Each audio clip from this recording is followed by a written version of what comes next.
Il a été changé en boule de merdasse. Elle glow. Elle glow. Il faut qu'on pète. Alors moi, il m'épate. Et on lui pèlera le son comme au bailli du Limousin. On a rendu un beau matin, on a pendu avec ce tripe. Flattez-moi. Eh ben la denrée, on est en France. Allez, cul sec. Bonjour, bienvenue sur Histoire d'en dire plus. Aujourd'hui, on s'attaque à un film adapté d'un comics de DC, mais pas forcément un auquel vous attendez. C'est The Watchmen, les gardiens, tiré du roman graphique. Allez, c'est parti, mon kiki. Alors, The Watchmen, les gardiens, ou Watchmen en anglais seulement, ce qui veut dire la même chose, Watchmen en anglais c'est les gardiens. Je sais pas pourquoi en France ils ont mis Watchmen, les gardiens, c'est répéter deux fois la même chose. Au Québec au moins ils ont gardé les gardiens, et là c'est plus clair. C'est un film américain de super-héros réalisé par notre cher ami Zack Snyder, donc très bon réalisateur, sorti en 2009. C'est l'adaptation du comic Watchmen d'Alan Moore et Dave Gibbons, édité par DC Comics. Le film se déroule dans une réalité alternative où les États-Unis et l'Union soviétique sont sur le point d'entrer en guerre et où un groupe de super-héros enquête sur une machination qui semble dirigée contre eux, mais cache en fait un plan plus global. Cette adaptation, mise en chantier et abandonnée plusieurs fois par des sociétés de production différentes, ce qui a causé un conflit juridique entre la 20th Century Fox et Warner Bros. Studios, qui a mené le projet à bien. Avant la sortie du film, le tournage s'est déroulé à Vancouver de septembre 2007 à février 2008. Le film n'a remporté qu'un succès commercial modeste par rapport à son budget et a profondément divisé la critique. Il a remporté le Saturn Award du meilleur film fantastique. Pour moi, il fait partie de films cultes parce que si vous avez lu le roman graphique, vous verrez qu'il reprend les cases du roman graphique par plan par plan. Et il respecte l'œuvre originale, mais vous ne pouvez pas savoir à quel point c'est exactement, on a la même ambiance, les mêmes couleurs, les mêmes angles de vue, tout est repris de ce roman graphique d'Alan Moore et Dave Gibbons, comme je vous ai dit. Donc, comme acteurs principaux, on n'a pas d'acteurs très très connus. On a Patrick Wilson, on a Jackie Earle Haley qui joue Rorschach, qu'on a déjà vu dans quelques films, Billy Crudup aussi, Malin Ackerman et Kala Gugino. Malin Ackerman qui est un peu plus connu. Société de production Lawrence Gordon Productions, DC Comics, Warner Bros, Paramount Pictures et Legendary Entertainment. C'est un film qui dure 162 minutes, c'est pas rien. Donc le synopsis, l'action se déroule en 1985 dans une Amérique alternative dans laquelle les héros costumés ont modifié l'histoire. Une première équipe de super-héros, les Minutemen, s'est constituée à la fin des années 30 et une deuxième équipe, les Watchmen, s'est formée quelques décennies plus tard. Les États-Unis ont gagné la guerre du Vietnam grâce au docteur Manhattan et Richard Nixon en est à son 5e mandat présidentiel. Mais les héros costumés ont été déclarés illégaux par le Congrès. Ils ont tous pris leur retraite, sauf deux, le brutal et cynique comédien, qui travaille à présent pour le gouvernement, et le paranoïaque et incontournable Rorschach, qui est recherché par la police. Le monde se dirige quant à lui vers une guerre nucléaire entre les États-Unis et l'Union soviétique. Lorsque Blake, alias le comédien, est défenestré après un violent combat dans son appartement, Rorschach mène l'enquête pour découvrir qui l'a tué. Il découvre que Blake était le comédien et en conclut que quelqu'un veut éliminer les héros masqués et il essaie de prévenir ses camarades retraités, son ancien partenaire Daniel Dreiberg, le Hibou 2, ainsi que Jonathan Osterman, le docteur Manhattan, et Laurie Jupiter, le spectre soyeux 2, qui vivent ensemble. Dreiberg est incrédule, mais va pourtant informer de cette hypothèse le milliardaire Adrian Wein-Heit, Ozymandias, qui l'écarte. Manhattan accueille quant à lui la nouvelle avec indifférence. Lors de l'enterrement de Blake, chacun des anciens Watchmen, à l'exception du spectre soyeux, qui n'est pas venu aux funérailles, se souvient du comédien et des actes qu'il a commis. Le docteur Manhattan se souvient de la cruauté du comédien après qu'il s'est fait balafrer par une jeune femme au Vietnam. Ozymandias de la première réunion de les Watchmen, au cours de laquelle le comédien s'est moqué d'eux, et Dreiberg du comportement du comédien tirant sur la foule en colère pendant la grève de la police. On découvre aussi que le comédien a tenté de violer Sally Jupiter, la mère de Laurie, ainsi que le premier spectre soyeux. Après les funérailles de Blake, Rorschach va voir Moloch, l'un des anciens ennemis du comédien, car il l'a aperçu lors de l'enterrement. Rorschach l'oblige à lui révéler comment il connaissait la véritable identité du comédien, et Moloch lui apprend que ce dernier était venu lui rendre visite, sans masque, ivre et apparemment bouleversé, peu de temps avant sa mort. Lors d'une interview télévisée, le docteur Manhattan est accusé d'avoir provoqué un cancer chez son ancienne petite amie, ainsi que chez d'autres personnes qui ont travaillé avec lui avant l'accident scientifique qui lui a donné ses extraordinaires pouvoirs.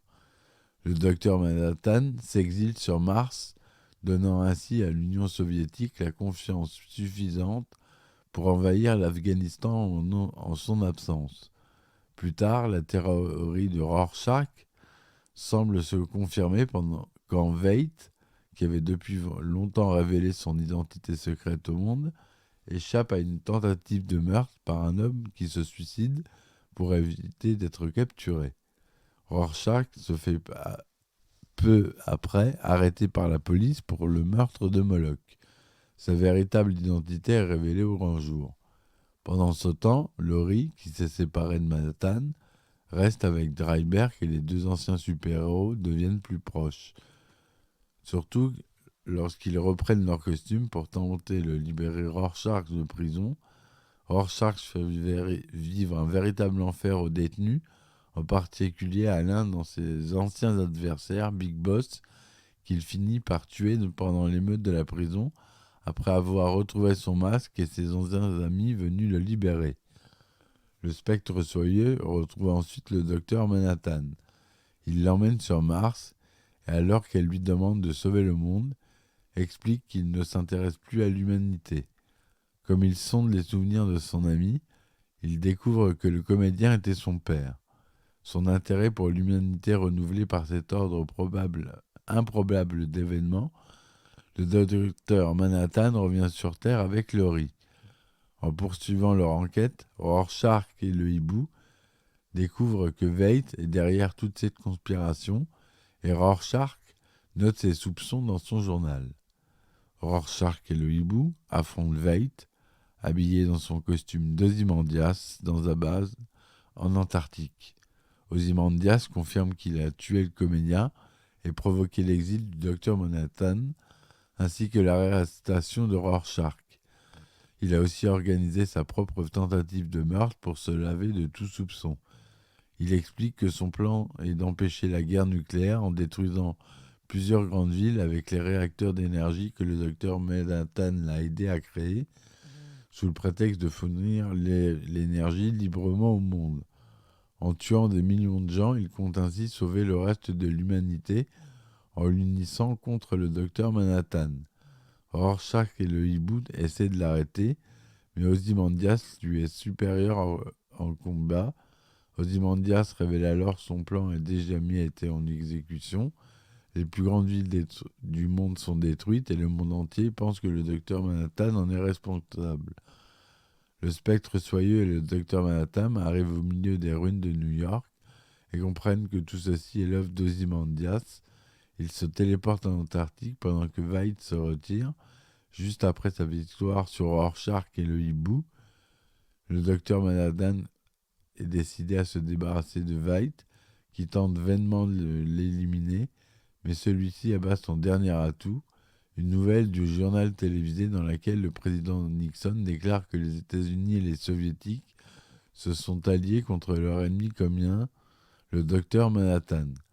Les héros se rendent compte que révéler la vérité conduirait uniquement à détruire la paix, fondée sur un mensonge mais bien réel.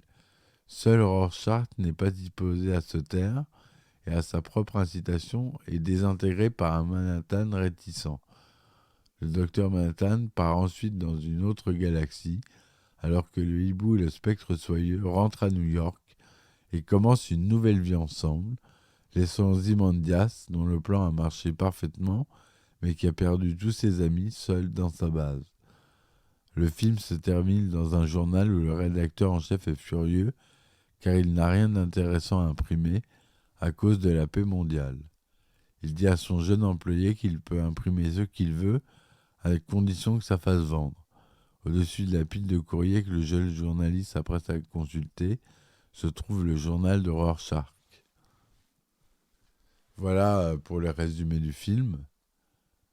Donc c'est une œuvre majeure de chez DC Comics, avec des héros qui sont uniques à ce roman graphique.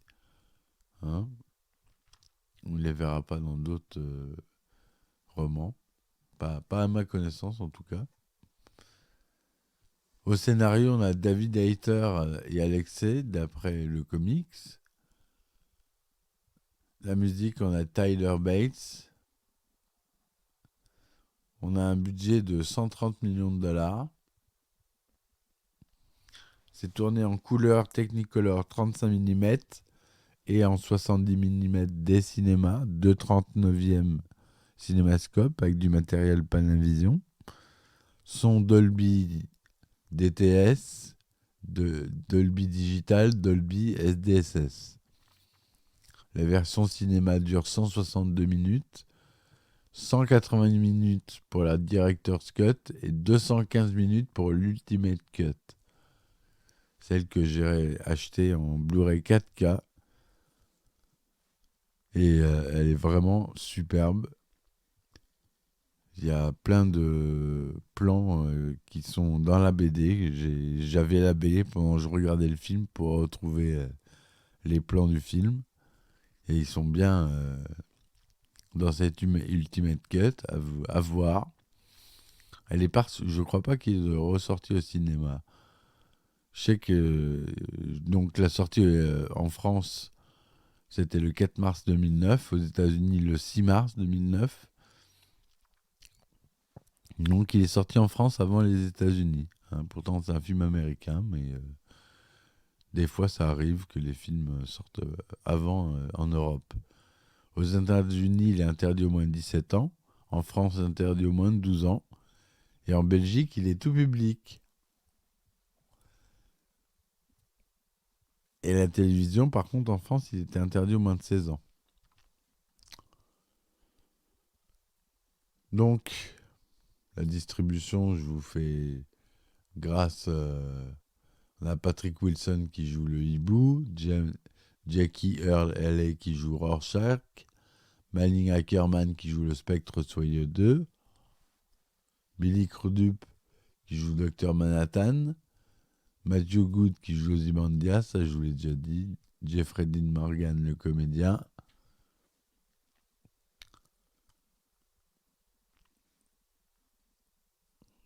On a Gérard Butler qui joue le marin des contes du vaisseau noir dans la version Ultimate Cut uniquement.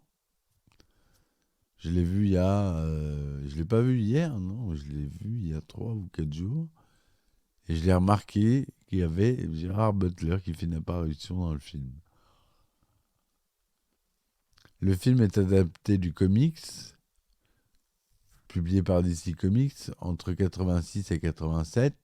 Outre les inévitables différences entre un livre et une bande dessinée originale et son adaptation cinématographique, la principale différence est à la cause du cataclysme provoqué par Ozymandias.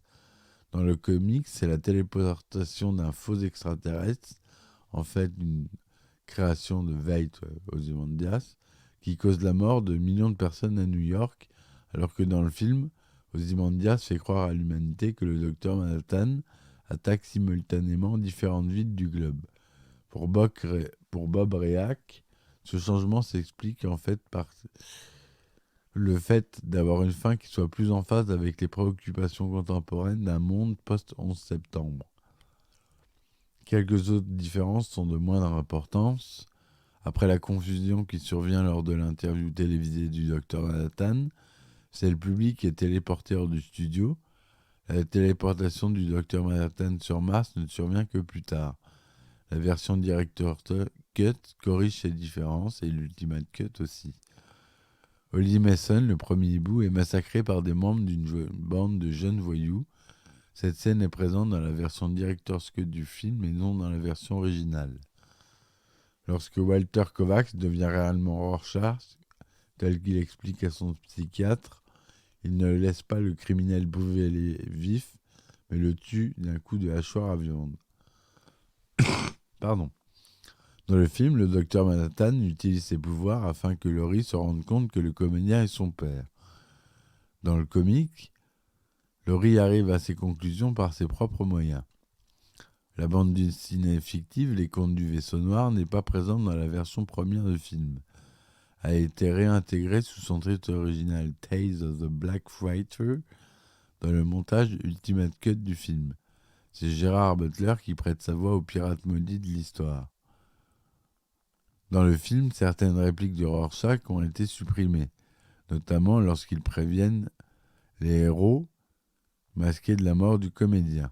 De même, ses relations avec le personnage d'extrême droite News Frontierman, dont il est un lecteur assidu, ne sont pas réellement présentes dans le film.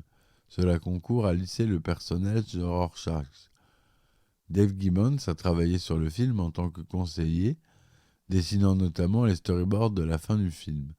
Mais Alan Moore, fidèle à son habitude, a refusé d'attacher son nom à cette adaptation de son travail et a déclaré n'avoir aucune intention de voir le film, expliquant qu'il ne doutait pas que le script soit aussi proche que possible de son histoire, mais que son œuvre était un comique, pas un film ni un roman, un comique. Elle a été écrite d'une certaine manière et dessinée pour être lue d'une certaine manière, dans un fauteuil confortablement installé près du feu avec une tasse de café. Moore a signé un contrat pour que son nom ne figure pas au générique et a cédé tous ses droits à Gibbons, comme il l'avait fait avec David Lloyd pour V pour Vendetta. En effet, il s'est totalement désintéressé des adaptations cinématographiques pouvant être faites des œuvres depuis la Ligue des Gentlemen Extraordinaires. En 1986, les producteurs Lawrence Gordon et Joel Silver acquièrent les droits d'adaptation de Watchmen pour le compte de la 20th Century Fox. Mais en 1991, après l'écriture d'une première version du scénario, le studio met en vente ses droits et conclut un arrangement avec Gordon, qui prévoit que la Fox aura une option de participation si le projet est lancé. En 1994, Gordon transmet le projet à la Warner Bros., qui engage Terry Gilliam pour réaliser le film. Des acteurs célèbres sont contactés pour interpréter les rôles principaux. Le Schwarzy pour Dr Manhattan, Sigourney Weaver et Jamie Lee Curtis pour le Spectre Soyeux, Robin Williams ou David Bowie pour Rorschach, Kevin Costner et Richard Gere pour le hibou, Gary Busey pour le comédien. Mais des problèmes de financement ainsi que des convictions de Gilliam que l'adaptation est infaisable sous forme de film, il pense qu'il faudra en faire plutôt une mini-série, font que Warner abandonne le projet. En octobre 2001, Gordon relance le projet en s'associant avec Lloyd Levin et Universal Pictures, et David Hayter est engagé pour écrire et réaliser le film. Mais Hayter et les deux producteurs quittent Universal en raison de différends créatifs et se mettent à la recherche d'un autre studio de production. En 2004, c'est la Paramount qui rejoint le gros projet et engage Darren Aronofsky, ni plus ni moins, comme réalisateur, puis Paul Greengrass quand Aronofsky décide de privilégier The Fountain. Mais à la suite d'un changement dans sa direction, Paramount choisit de vendre à son tour les droits d'adaptation. En octobre 2005, Gordon et Levin rencontrent les dirigeants de Warner Bros. Pour les persuader de revenir sur le projet. La compagnie, impressionnée par le travail de Zack Snyder sur 300, le contacte pour réaliser le film. Alors qu'Alexei écrit une nouvelle version du script, en conservant de nombreux éléments de celui de Hayter, mais en replaçant l'action dans le contexte de la guerre froide, et en ajoutant une intrigue sur la diminution des ressources d'énergie. Suivant la même approche que pour 300, Snyder n'opère que peu de changements par rapport au visuel de la BD qu'il utilise comme storyboard. Après des négociations entre Paramount et Warner Bros., il est convenu que Paramount, qui a déjà dépensé 7 millions dans le projet, conserve les droits de distribution internationaux ainsi que 25% sur la propriété du film. L'attribution des rôles a débuté à l'été 2007. Des 6 acteurs principaux, Jackie Earle Haley était le seul à avoir lu Watchmen et enthousiaste à l'idée d'interpréter ce personnage et fait tout pour obtenir le rôle de Rorschach, pour lequel Daniel Craig, Simon Pegg et Glenn Hansard ont aussi envisagé. John Cusack est intéressé pour jouer le rôle du hibou et Joaquin Phoenix est approché pour l'implication de Zack Snyder dans le projet. Snyder choisit Patrick Wilson après avoir vu Little Children, film dans lequel a également joué Haley. Keanu Reeves est pressenti pour le rôle du Docteur Manhattan et Jude Law et Tom Cruise pour le rôle d'Ozymandias. Mais ces idées sont abandonnées pour des raisons budgétaires. C'est finalement Billy Crudup qui prête sa voix et ses mouvements au Docteur Manhattan et Matthew Good qui est retenu pour le rôle d'Ozymandias, pour lequel Snyder estime que l'acteur a le physique et la sophistication nécessaires. Hilary Swank et puis Jessica Alba et Mia Jovovich sont envisagées pour le rôle du Spectre Soyeux, mais Snyder pense qu'elles sont trop connues et leur préfère Malin Ackerman, une relative inconnue. Pour interpréter le comédien, les producteurs Lawrence Gordon et Lloyd Levin rencontrent tout d'abord Ron Perlman. Snyder pense pour sa part à Thomas Jane, mais l'acteur décline l'offre car il est occupé par d'autres projets. C'est finalement Jeffrey Dean Morgan qui est engagé par Snyder qui le trouve parfait pour le rôle. En lisant les comics, Morgan manque de refuser le rôle quand il voit son personnage est tué dès le début, mais son agent le persuade de continuer sa lecture afin qu'il se rende compte de son importance dans les flashbacks. Carla Gugino joue le rôle de Sally Jupiter, le premier Spectre Soyeux, mais le nom Sigourney Weaver avait également avancé pour interpréter le personnage. Le tournage. Le tournage se déroule à Vancouver du 17 septembre 2007 au 19 février 2008. Les scènes se déroulant sur Mars et en Antarctique sont filmées derrière un écran vert. Les dessinateurs Adam Hughes et John Massaday sont engagés pour travailler sur le design des costumes. Des changements assez importants sont opérés pour le design des costumes du hibou, du Spectre Soyeux d'Ozymandias. Snyder tenant notamment à rendre le costume du premier plus effrayant et à intégrer des vêtements et des objets égyptiens chez le dernier.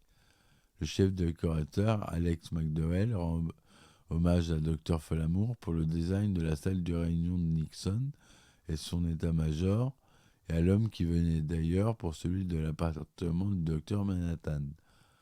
Les effets spéciaux sont utilisés pour 1100 plans et un quart des effets fait appel à l'infographie. Pour créer les taches d'encre bougeant sur le marge de Rorschach, des marques de capture de mouvement ont été placées sur le masque afin que les animateurs puissent ajouter des formes changeantes. Donc ça a été un véritable challenge, cet effet dans le film. On a les fameuses taches du test de Rorschach qui s'animent sur le visage de celui-ci sur un linge.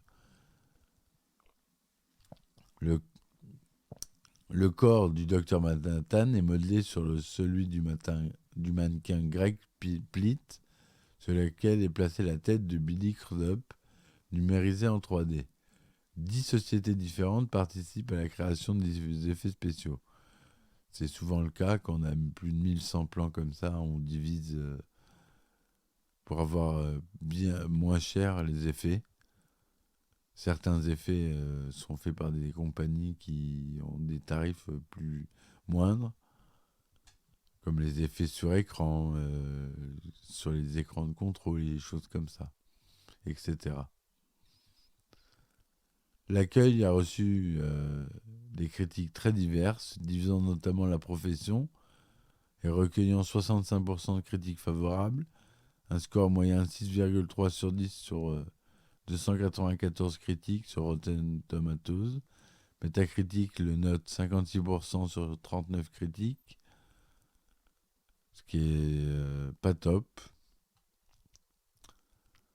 Le film, malgré un bon démarrage aux États-Unis, où il a rapporté la moitié de ses recettes, notamment le premier week-end, a connu un succès commercial assez limité à son par rapport à son budget, rapportant 185 258 983 $ au box-office mondial, dont 107 000 aux États-Unis et au Canada. En Europe, il a dépassé le million d'entrées, dont 754 000 entrées en France. Il est lauréat du prix BMI de la meilleure musique, prix du meilleur film par le Rondo Hatton Horror Classique.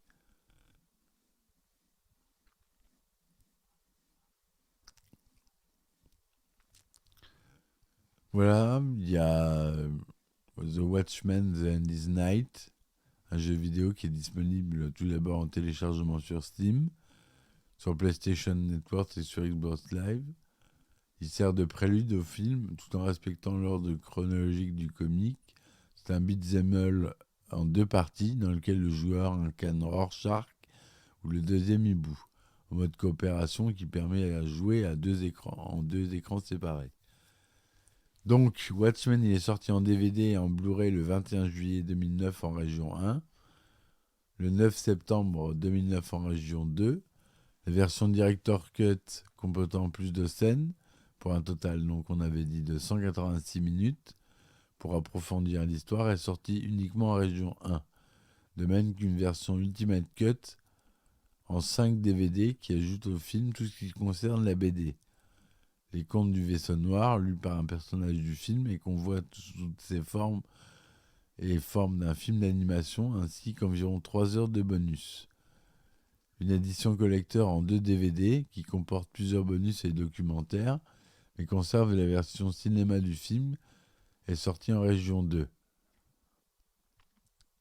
À la fin de l'année 2009, les ventes DVD avaient rapporté 52 800 000 $ uniquement aux États-Unis. La version Ultimate Cut sort le 4 décembre 2019, éditée par Paramount. L'édition, et là je suis fier, c'est une Steelbox avec un Blu-ray 4K Ultra UHD ou la version Blu-ray de la version Ultimate Cut. Donc la Director's Cut plus les contes du vaisseau noir d'une durée de 236 minutes. Un Blu-ray de bonus, un sticker Bloody Smiley que j'ai collé sur mon ordinateur, 6 cartes portraits des Watchmen. Les scènes rajoutées ont été doublées par les comédiens du film 10 ans après sa sortie, à l'exception de Gérard Rinaldi, décédé et remplacé par Hervé Joly sur le premier hibou. Celui-ci a d'ailleurs redoublé tout le film afin de faciliter la transition avec les nouvelles scènes. Enfin voilà. Donc je vous conseille de le lire, cette BD, qui est vraiment géniale. C'est un roman graphique, moi je dis plus qu'une BD, c'est un avis. Je vais me faire incendier par les vrais critiques qui s'y connaissent très bien en BD. Mais je l'ai lu, ça se lit d'une traite. Il n'est pas sorti en une traite. Ça se lit d'une traite. Et je l'ai lu en une fois. Je ne l'ai pas lâché.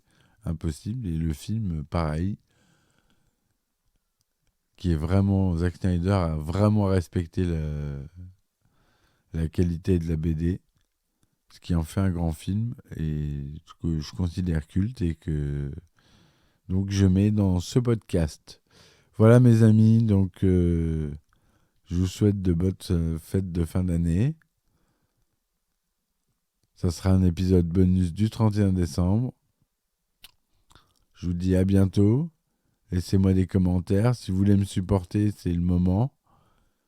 Sur Patreon, sur Tipeee, vous tapez Histoire d'en dire plus. Et vous donnez ce que vous pouvez. Ça me soutiendra énormément pour payer les serveurs du podcast. Voilà, je vous dis à bientôt. Merci encore.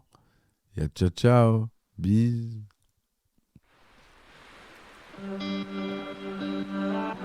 Il a été changé en boule de merdasse. Elle glow. Elle glow.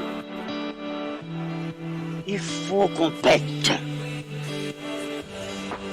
Alors moi, il m'épate.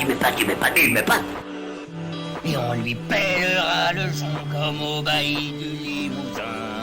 On a pendu un beau matin, on a pendu avec ses tripes. Flattez-moi. Eh ben la denrée, on est en France. Allez, cul sec. Hop.